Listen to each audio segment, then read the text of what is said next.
అసలు ఏమన్నా ఉంటాయంటారా? మంచి ప్రశ్న అడిగావు. బ్రహ్మాండంగా మర్చిపోతాం. ఎందుకనంటే నేను చాలాసార్లు నేను జర్నలిస్ట్గా పనిచేసినప్పుడు కూడా చాలాసార్లు ఫేస్ చేశాను ఇది. నేను ఏదైనా ఒక కేసు పట్టుకున్నానంటే వాడికి శిక్ష పడేంత వరకు దాని వెనకే పడతా. ఆ పడిన తర్వాత కూడా దాన్ని పట్టుకొని వస్తా. నేను చాలాసార్లు కూడా నా పై ఉన్నటువంటి వాళ్ళందరూ ఎడిటర్స్ వాళ్ళందరూ ఏమనేవారంటే, అమ్మా ఇది 2 రోజులు అయిపోయింది కదా, ఇది స్టేరు, ఇంకా దీని గురించి ఆపేసే, కొత్తదేమన్నా ఉంటే పట్టరా అని మాట్లాడిన రోజే నా మనసు జర్నలిస్ట్గా ఎప్పుడో చచ్చిపోయింది అయ్యా. నా తాపత్రయం ఏంటి అనంటే, నేరం చేసిన వాడికి ఎలాంటి శిక్ష పడిందో కూడా చివరి వరకు నువ్వు ఫాలో అప్ పెట్టి చూడు. అడుగడుగున వాడిని జనంలో మర్చిపోనివ్వకుండా చేయి. ఏ శిక్ష పడిందో శిక్ష పడేటట్టు నువ్వు చేయి. పడిన తర్వాత ఆ శిక్ష ఏంటనేది జనాలకి కొన్ని వందల వేల సార్లు చెప్పు. కొన్ని వందల శిక్షలు పడుతున్నాయి ఈరోజు. కోర్టుల్లో తీర్పులు వస్తున్నాయి బయటికి. తీర్పుల గురించి ఎందుకు మాట్లాడరు? సెన్సేషనల్ తీర్పులు మాత్రమే మాట్లాడతారు. ఏది మాట్లాడతారు?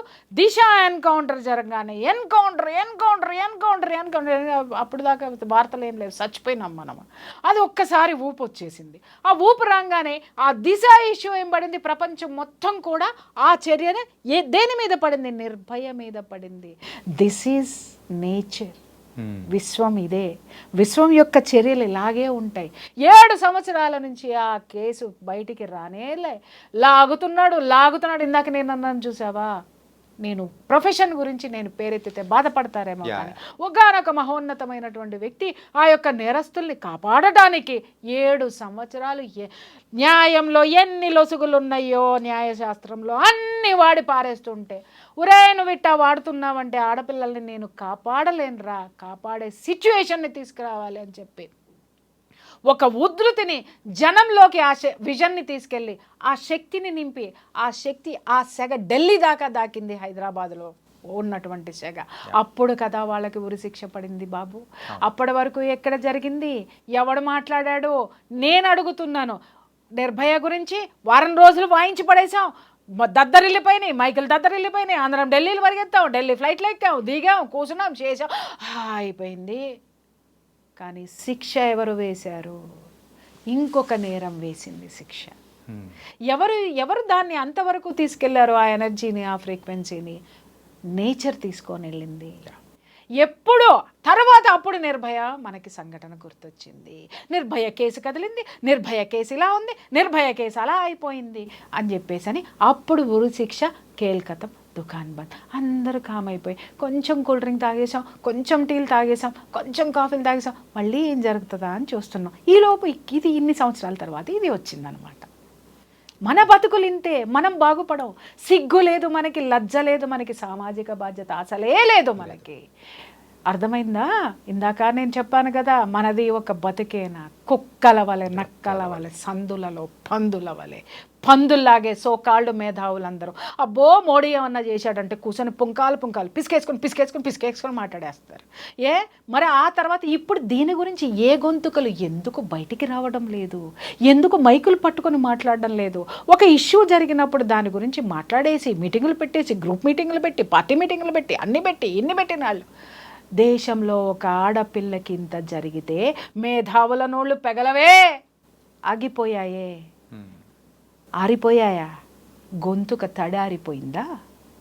తీయండి బాస్. మేధావితనం ఎవరి కోసం చూపిస్తున్నారు? నాశనం కోసం చూపిస్తున్నారు. దేశం యొక్క ఆ భద్రతని భ్రష్టు పట్టించడానికి, దేశం యొక్క విలువని దిగజార్చడానికి మాత్రమే ఈ మేధావుల గొంతుకలు పనిచేస్తున్నాయా? దీనిలో ఎందుకు మాట్లాడరు? 10 సార్లు ఎందుకు మాట్లాడరు? 10 రోజులు ఎందుకు మాట్లాడరు? 10 గంటలు ఎందుకు కూర్చొని డిస్కషన్ చేయరు? అంటిల్ అన్లెస్ నేరస్తుడికి శిక్ష పడేంత వరకు, పడినటువంటి శిక్ష మీద ఎందుకు జడ్జిమెంట్లు రావు? ఎందుకు డిస్కషన్స్ రావు? ఆ జడ్జిమెంట్ల గురించి రోజుకు 10 జడ్జిమెంట్లు వేయండి. కొడుకు ఒక్కొక్కడికి ఉచ్చబడుతుంది నేరం చెయ్యాలి అనంటే. అప్పుడు ఒక్కొక్కడికి అర్థమవుతుంది. ప్రతి పోలీస్ ఆఫీసర్కి గుర్తొస్తుంది, అరే శిక్ష పడితే నేను ఈ యొక్క విజయాన్ని సాధించింది నేనే అని ఒక పోలీస్ ఆఫీసర్ అనుకుంటాడు. ఒక నేరస్తుడికి పడినటువంటి శిక్ష బయటికి వచ్చిన తర్వాత ఆశీర్వాదాలు ఏదైతే ఉంటాయో ఒక న్యాయమూర్తి అనుకుంటాడు, నేను న్యాయాన్ని కాపాడినటువంటి ఆ యొక్క స్థితి, ఆ ఉన్నతమైనటువంటి స్థితి కలిగిన వాడిని అనుకొని అతనిలో ఎనర్జీ పెరుగుతుంది, వీడిలో ఎనర్జీ పెడుతుంది, సమాజంలో ఒక భయం అనే ఎనర్జీ పుడుతుంది. అప్పుడు మాత్రమే నేరాలు ఆగుతాయి. ఓకే. ఎలా ఆగుతాయో ఏంటా అనేది కూడా చాలా చక్కగా చెప్పారు మ్యామ్. బిఫోర్ క్లోజింగ్ దిస్, కాకపోతే ఏంటంటే నాకు ఒకటి ఈ ఇష్యూలో అత్యంత హీనంగా దరిద్రంగా అనిపించిన ఇన్సిడెంట్ ఒకటి ఉంది. ఏంటంటే ఎవడైతే ఈ ఇన్సిడెంట్ చేశాడో సంజయ్ రాయ్ అని, తను దొరికిన తర్వాత కూడా ఏం పర్లేదు ఉరి తీసేయండి ఏమవుతుంది అని చెప్పేసి ఇంత అంటే ఇలా ప్లానింగ్ ఎలా అక్కడి నుంచి అనగలుగుతాడు అసలు? ఎలా అన్నాడనే దాని మీద ఎవడు మాట్లాడలే, ఎందుకు అన్నాడనే దాని మీద ఎవడు మాట్లాడలే. నేను చెప్పనా అది చెప్పండి. వాడికి ఎక్కడి నుంచి వచ్చినాయి ఈ సిగ్నల్స్? దీదీ అక్క ప్లాను ఇంప్లిమెంట్ చేసింది వాడు, ప్రిన్సిపల్ వారి కింద ఉన్నాడు వీడు. మరి ముఖ్యమంత్రి నన్ను ఇది చేయమంటే నన్ను ఎవడేం బిగుతాడు రావే, తీసుకోండి ఊరి. అంటే పడదని చెప్పేసి అంత హ్యాపీగా, అంటే అంత ధైర్యంగా అంటే చెప్పేసి ఇంత జరుగుతుందని భవిష్యత్తు వాడు ఊహించలేదు కదా. నేచర్ వాడికి ఇంత భయంకరమైన శిక్ష వేస్తుంది. వాడికి కాదు శిక్ష ఇది, ద గ్రేట్ కాలాదీదీకి ప్రకృతి వేసినటువంటి శిక్ష, కాండ్రించి ఉమ్ము ఊహించుకునేటటువంటి శిక్ష ఈరోజు ప్రకృతి కాలాదీదీకి వేసింది, కలకత్తా కాలాదీదీ. కాబట్టి ఎవరైతే ఉన్నారో ఎందుకు మాట్లాడారు అని అంటే స్కెచ్ అక్కడి నుంచి వచ్చింది కాబట్టి వాడిని ఎవడు ఏం పిక్తాడు. ఇప్పుడు 7,000 మంది ఆ ప్రొటెస్ట్ జరుగుతుంటే దాంట్లోకి వెళ్ళిపోయి విధ్వంసం చేసి అవతల పారేశాడు. తూచి అన్నారు. ఇది తూచి కాదు రావే, నేను చెప్తున్నాను కదా, ఆట ఇప్పుడే మొదలయ్యింది. అంతం ఖచ్చితంగా ప్రకృతి చేతిలో డెఫినెట్గా ఉంటుంది. ఓకే, సో ఇంకా చాలా మాట్లాడేది